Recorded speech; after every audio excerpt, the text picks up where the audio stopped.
नमस्कार दोस्तों। अभी तक हमने जो है हमारे अतीत भाग एक कक्षा 6 की जो इतिहास की पाठ्य पुस्तक है उसके 2 चैप्टर्स को कवर कर लिया है। आज हम तीसरा चैप्टर स्टार्ट कर रहे हैं और इस चैप्टर का नाम है आरंभिक नगर। इसमें सबसे पहले पुराने भवन के संरक्षण की बात की गई है, जहाँ पे 2 बच्चे जसपाल और हरप्रीत अपने घर के पास की गली में क्रिकेट खेल रहे थे।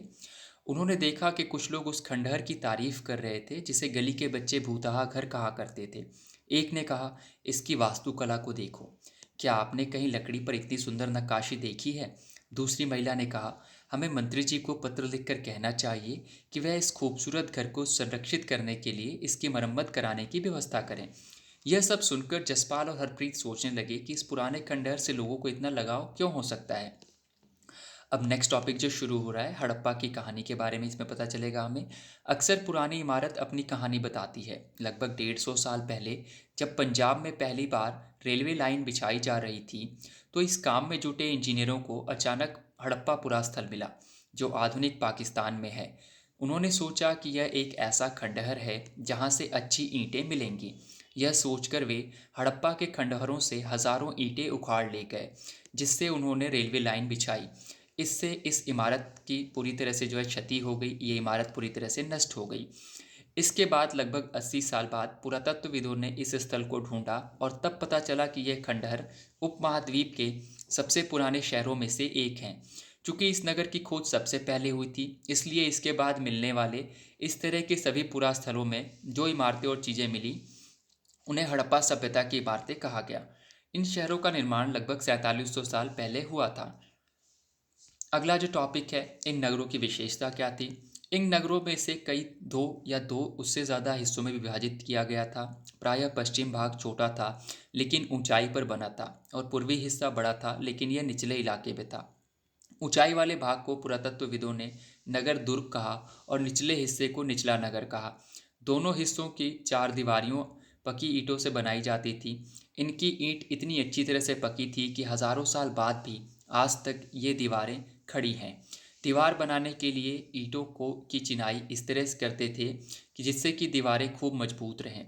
कुछ नगरों के नगर दुर्ग में कुछ खास इमारतें बनाई गई थी। मिसाल के तौर पर मोहनजोदड़ो में खास तालाब बनाया गया था, जिसे पुरातत्वविदों ने महान स्नानागार कहा था।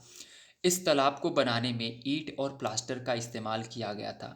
इसमें पानी का रिसाव रोकने के लिए प्लास्टर के ऊपर चारकोल की परत चढ़ाई गई थी।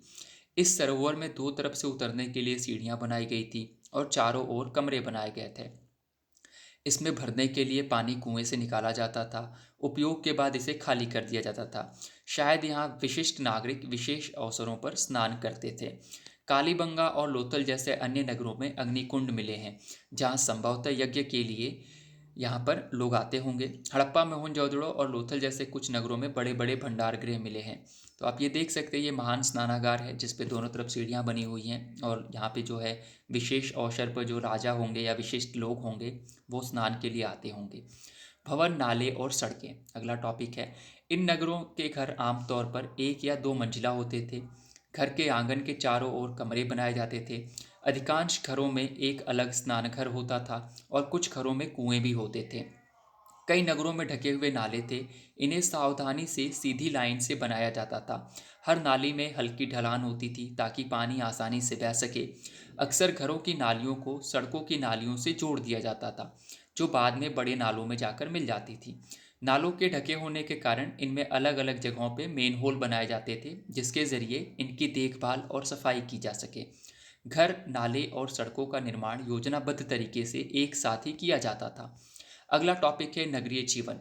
हड़प्पा के नगरों में बड़ी हलचल रहा करती होगी। यहाँ पर ऐसे लोग रहते होंगे जो नगर की खास इमारतें बनाने की योजना में जुटे रहते थे। यह संभव तो यहाँ के शासक थे। यह भी संभव है कि ये शासक लोगों को भेजकर दूर दूर से धातु, बहुमूल्य पत्थर और अन्य उपयोगी चीजें मंगवाते थे। शायद शासक लोग बहुत खूबसूरत बनकों तथा सोने चांदी से बने आभूषण जैसी कीमती चीज़ों को अपने पास रखते होंगे। इन नगरों में लिपिक भी होते थे जो मोहरों पर लिखते थे, और शायद अन्य चीज़ों पर भी लिखते होंगे जो बच नहीं पाई हैं। इसके अलावा नगरों में शिल्पकार स्त्री पुरुष भी रहते थे जो अपने घरों या किसी उद्योग स्थल पर तरह तरह की चीज़ें बनाते होंगे। लोग लंबी यात्राएं भी करते थे और वहाँ से उपयोगी वस्तुएं लाते थे, और साथ ही साथ लाते थे दूर सुदूर देशों की किस्से कहानियाँ। मिट्टी से बने कई खिलौने भी मिले हैं जिनसे बच्चे खेलते होंगे। तो आप देख सकते हो यहाँ पे बाएं तरफ एक मोहर है और दाहिने तरफ जो है बच्चों के मिट्टी के बने खिलौने मिले हैं, जिसको अभी तक से इस मोहर को पढ़ा नहीं जा चुका है क्योंकि ये लिपि ऐसी है कि ये पढ़ा नहीं गया अभी तक से। अगला टॉपिक है नगर और नए शिल्प। आओ अब कुछ ऐसी चीज़ों के बारे में अध्ययन करें जो हड़प्पा के नगरों से प्राप्त हुई है। पुरातत्वविदों को जो चीज़ें वहाँ मिली हैं उनमें से अधिकतर पत्थर, शंख, तांबे, कांसे, सोने और चांदी जैसी धातुओं से बनाई गई थी। तांबे और कांसे के औजार, हथियार, गहने और बर्तन बनाए जाते थे। सोने और चांदी से गहने और बर्तन बनाए जाते थे। यहाँ मिली सबसे आकर्षक वस्तुओं में मनके, बाट और फलक हैं। हड़प्पा सभ्यता के लोग पत्थर की मोहर बनाते थे। इन आयताकार मोहरों पर सामान्यतः जानवरों के चित्र मिलते थे। हड़प्पा सभ्यता के लोग काले रंग के डिजाइन किए हुए खूबसूरत लाल मिट्टी के बर्तन बनाते थे। संभवतः 7,000 साल पहले मेहरगढ़ में कपास की खेती होती थी। मोहनजोदड़ो से कपास के टुकड़ों के अवशेष, चांदी के लिए एक फूलदान, ढक्कन तथा कुछ अन्य तांबे की वस्तुएं से चिपके हुए मिले हुए हैं। पकी मिट्टी तथा फेयौन से बनी हुई तकलियां सूत कताई का संकेत देती हैं। इनमें से अधिकांश वस्तुओं का निर्माण विशेषज्ञों ने किया था। विशेषज्ञ उसे कहते हैं जो किसी खास चीज को बनाने के लिए खास प्रशिक्षण लेता है, जैसे कि पत्थर तराशना, मनके चमकाना या फिर मोहरों पर पच्चीकारी करना आदि। पृष्ठ 28 पर चित्र को देखो कि मूर्ति का चेहरा कितना आकर्षक ढंग से बनाया गया है और उसकी दाढ़ी कितनी अच्छी तरह से दर्शाई गई है। इस चित्र की बात हो रही है जो आप स्क्रीन पर देख रहे हो, तो इसकी बात की जा रही है कि इसकी दाढ़ी को कितने अच्छे तरीके से नक्काशी करके बनाया गया है। यह किसी विशेषज्ञ मूर्तिकार का ही काम हो सकता है। हर व्यक्ति विशेषज्ञ नहीं हो सकता है। हमें यह पता नहीं है कि क्या सिर्फ पुरुष ही ऐसे कामों में प्रशिक्षण हासिल करते थे या फिर केवल महिलाएं ही ऐसा करती थीं। शायद कुछ महिलाएं और पुरुष दोनों ही इस काम में दक्ष होंगे। अब यहाँ पे दिया गया है फेयॉन्स के बारे में। पत्थर और शंख प्राकृतिक तौर पर पाए जाते हैं, लेकिन फेयॉन्स को कृत्रिम रूप से तैयार किया जाता है।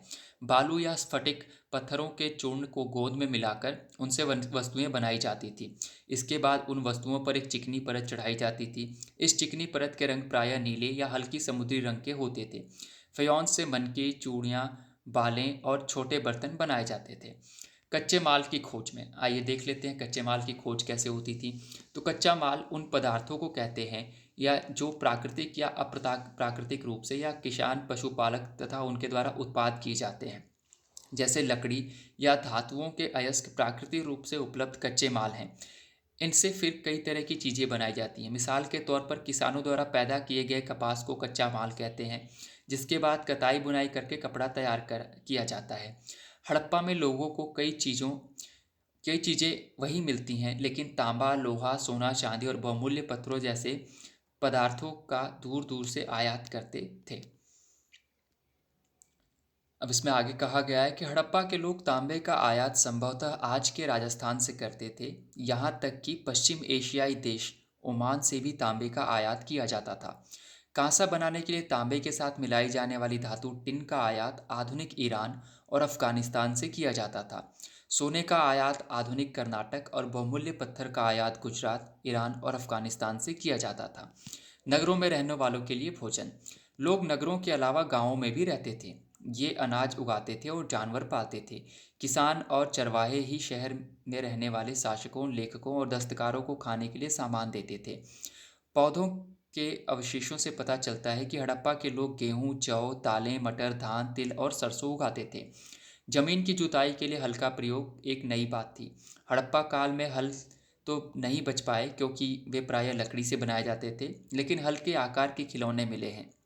इस क्षेत्र में बारिश कम होती थी, इसलिए सिंचाई के लिए लोगों ने कुछ तरीके अपनाए होंगे। संभवतः पानी का संचय किया जाता होगा और ज़रूरत पड़ने पर उससे फसलों की सिंचाई की जाती होगी। हड़प्पा के लोग गाय, भैंस, भेड़, बकरियां पालते थे। बस्तियों के आसपास तालाब और चारागाह होते थे, लेकिन सूखे महीनों में मवेशियों के झुंड चारा पानी की तलाश में दूर दूर तक ले जाया जाता था।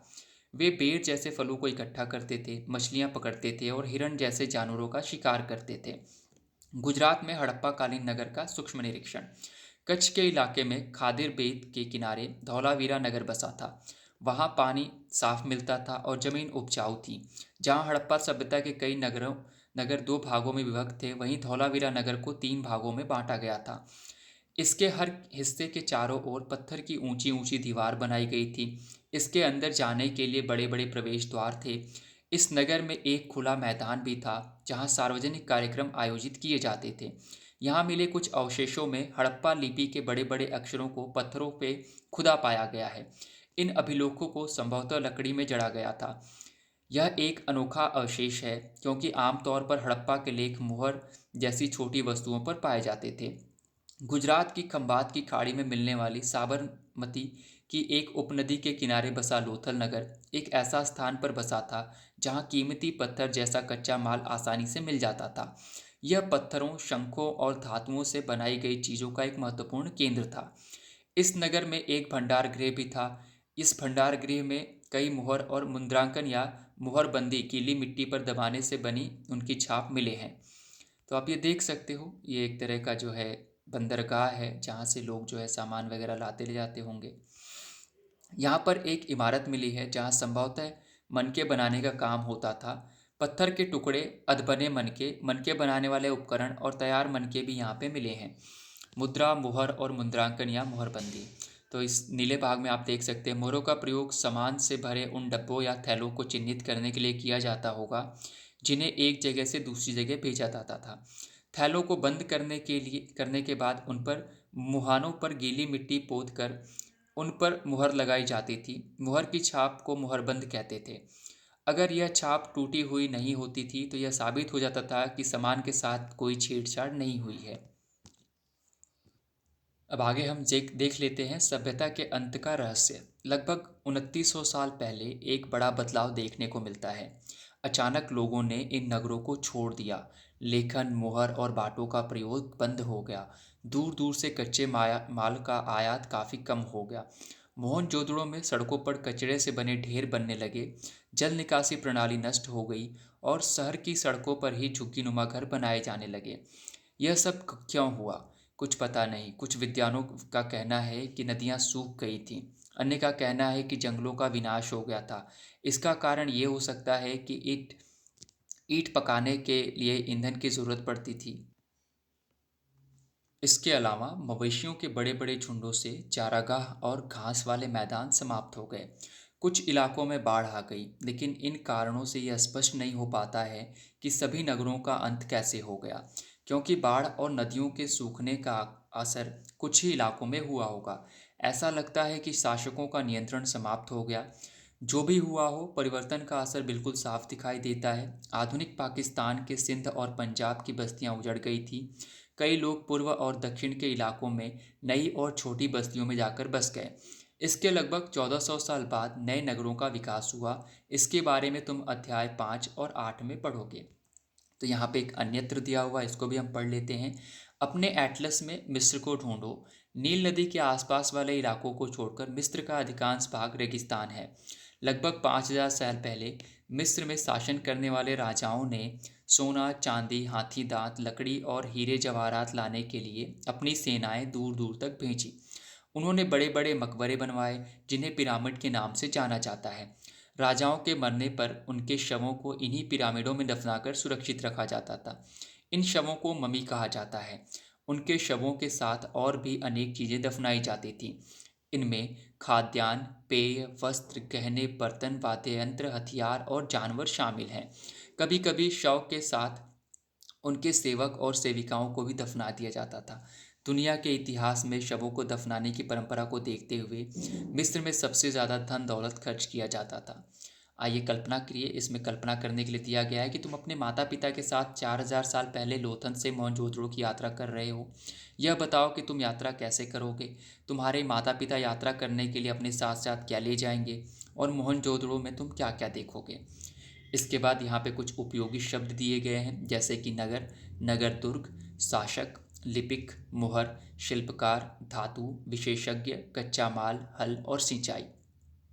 आओ याद करें, इसमें क्वेश्चंस भी दिया गया है तो आप इन क्वेश्चंस को एक बार देख लीजिए। हमने जो क्वेश्चंस इसमें दिए गए होते हैं, आप ये ध्यान दीजिए कि ये जो हम किताब पढ़ रहे हैं ये कक्षा 6 की हिस्ट्री की किताब है। तो ये जो पुस्तक है वो कक्षा 6 के बच्चों का जो माइंड सेट है, उस छोटे बच्चे की सोच के अकॉर्डिंग विकसित करने के लिए ये किताब बनाई गई है। तो हो सकता है कुछ चीज़ें आपको लगे ये क्या छोटी छोटी चीज़ें बता रही है, तो बहुत पहले से पता है।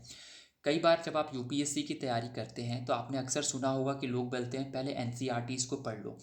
हो सकता है आपने एनसीईआरटीज़ के अलावा एडवांस किताबें या बाकी चीज़ें बहुत अच्छे से पढ़ ली हों, पर कई बार आप पाएंगे कि अब ये नगर दुर्ग क्या होता था, लिपिक क्या होता है, विशेषज्ञ किसको कहते हैं। तो छोटे छोटे चीज़ों के जो मीनिंग्स इसमें जितने बेहतर तरीके से लिखे गए हैं, यही चीज़ें जब आप एडवांस लेवल पे पढ़ोगे तो बहुत अच्छा जो है आपको नॉलेज प्रोवाइड करती हैं। तो आज के लिए इतना ही। आप इन क्वेश्चंस को अच्छे से देख लीजिएगा एक बार, और उसके बाद जो है अगले टॉपिक के लिए तैयार रहिएगा। हम कल जो है चौथा चैप्टर शुरू करेंगे। धन्यवाद।